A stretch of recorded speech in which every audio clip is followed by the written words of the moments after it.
What's up guys, it's the Smart Home Helper, and today I'm going to be showing you how to rehand your Amazon Basics smart lock. So what rehanding is you're going to be teaching this deadbolt which direction to go. So with smart locks, they could be facing this way, they could be facing the other way, and you actually have to teach the deadbolt which direction to go. So first step is you're going to type in your password code. Now the default is 4 zeros, but if you already set one, you're going to go ahead and put that in. I'll have a link on the top if you want to set your own master code on how to do that. But we're going to go ahead and do that. We'll go 1, 2, 3, 4. Click the lock button, 0 again, and then we're going to hit the lock button again. And you'll see the deadbolt start to move. It's learning which direction to go. We saw the green flashing light right there. That means it worked.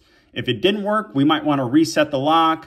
It might be a little bit tight. You might want to loosen some of the deadbolts, but sometimes this will take somewhere between 5 to 20 seconds.